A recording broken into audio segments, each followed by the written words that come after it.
Sebetulnya teman-teman dengan memahami logika ini, logika posisi saldo normal, logika masing-masing akun nih isinya apa aja sih gitu ya. Nanti teman-teman tuh akan lebih mudah untuk mengerti dan memahami akuntansi ini cara kerjanya seperti apa. Hai, kembali lagi dengan Miss Lintang. Di video kali ini, kita akan kembali mengenal jenis-jenis akun yang ada di dalam akuntansi.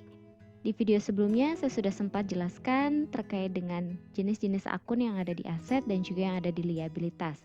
Kali ini kita akan lihat dari sisi ekuitas hingga sisi expense-nya ya teman-teman. Kita masuk ke equity atau ekuitas atau modal. Yang pertama, modal itu bisa didapatkan dari saham.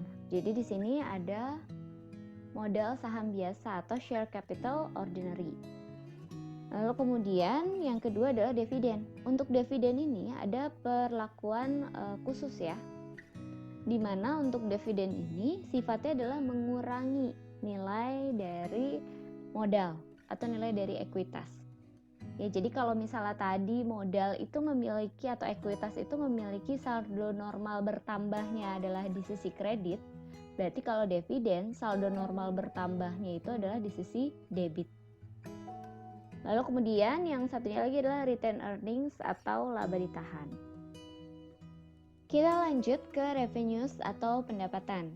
Apa saja sih yang diklasifikasikan ke dalam revenues atau pendapatan ini? Kalau di perusahaan jasa, maka akan dikenal adanya pendapatan jasa atau service revenue. Tapi kalau di perusahaan yang menjual inventory, maka akan dikenal sebagai pendapatan penjualan atau sales revenue. Lalu kemudian ada potongan penjualan dan retur penjualan. Nah, ini dia memiliki sifat khusus ya teman-teman, di mana sifatnya dia adalah kontra dari nilai pendapatan. Jadi kalau pendapatan itu normalnya bertambahnya di sisi kredit, sementara kalau ada sales discount dan sales returns ini muncul, dia akan bertambahnya itu di sisi debit. Jadi sifatnya mengurangi nilai pendapatan. Terus kita juga bisa akui adanya pendapatan bunga atau interest revenue, dan kita juga bisa akui kalau misalnya aset tetap kita lepas. Pelepasan ini maksudnya adalah dijual. Ya, salah satu caranya melepas aset adalah dijual. Nah, ketika dijual ternyata ada pendapatan yang kita terima, maka bisa dikatakan adanya gain on disposal of planned asset atau aset tetap. Terakhir adalah expenses atau beban. Cukup banyak yang bisa diklasifikasikan sebagai beban. Jadi beban-beban di sini adalah beban-beban yang umumnya dikeluarkan oleh perusahaan supaya kegiatan operasional bisa terus berjalan. Ada beban gaji dan upah, ya, ada beban sewa atau rent expense, beban perlengkapan, supplies expense, beban asuransi, beban utilitas, beban bunga. Terus kemudian ada beban pemeliharaan dan perbaikan, beban penyusutan, tadi saya sudah sempat sampaikan. Jadi biasanya beban penyusutan ini akan mempengaruhi nilai dari accumulated depreciation juga teman-teman. Terus ada beban piutang yang tidak tertagih. Jadi kalau kita ngomongin yang namanya piutang itu kan berarti perusahaan itu memberikan pinjaman lah istilahnya, pinjaman dana kepada pihak lain. Ya, misalnya dalam hal ini konsumennya atau pelanggannya, oke lah nggak apa-apa belum bayar gitu ya. Nah itu dikatakan sebagai piutang. Sementara kalau utang itu perusahaan yang pinjam ke kreditor, entah itu ke bank gitu kan. Nah itu berbeda ya teman-teman. Kalau perusahaan yang memberikan pinjaman yang dikatakan tadi piutang ya, pinjaman dalam tanda petik ya, dalam artian misalnya dia sudah memberikan jasa atau dia sudah jual barang tapi ternyata klien atau pelanggannya belum bayar, secara nggak langsung itu kan kayak diutangin kan. Nah ada potensi nih pelanggan tersebut itu atau konsumen tersebut itu nggak bayar.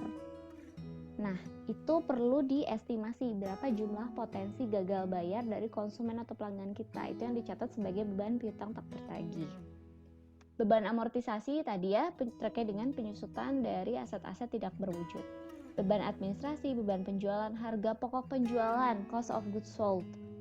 Nah kemarin kalau teman-teman lihat video alur biaya yang kemarin tuh ada proses perhitungan cost of goods sold untuk perusahaan manufaktur. Atau kalau teman-teman lihat di perusahaan dagang juga ada perhitungan cost of goods sold juga. Nah itu termasuk sebagai expenses ya teman-teman. Terus kemudian ada write out, ada beban atas pajak penghasilan, dan ada kerugian pelepasan aset tetap. Jadi tadi kalau misalnya kita jual, terus kemudian asetnya ternyata harga jual lebih rendah daripada nilai aset itu sebenarnya, berarti kita bisa mendapatkan kerugian atau kita bisa catatkan itu sebagai kerugian. Nah, beban yang lainnya yang juga bisa muncul khususnya di perusahaan dagang atau di perusahaan manufaktur yang memiliki inventory, itu ada purchase atau pembelian, potongan pembelian, retur pembelian, beban angkut pembelian. Hanya saja potongan pembelian dan retur pembelian ini memiliki sifat kontra dari beban.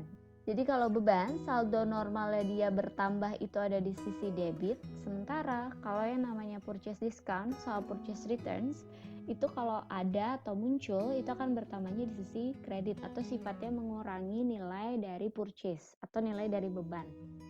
Begitu kurang lebih terkait dengan macam-macam jenis-jenis akun yang ada di dalam akuntansi. Sebetulnya teman-teman dengan memahami logika ini, logika posisi saldo normal, logika masing-masing akun nih isinya apa aja sih gitu ya. Nanti teman-teman tuh akan lebih mudah untuk mengerti dan memahami akuntansi ini cara kerjanya seperti apa. Oke, sekian video kita kali ini. Sampai berjumpa di video selanjutnya. Bye!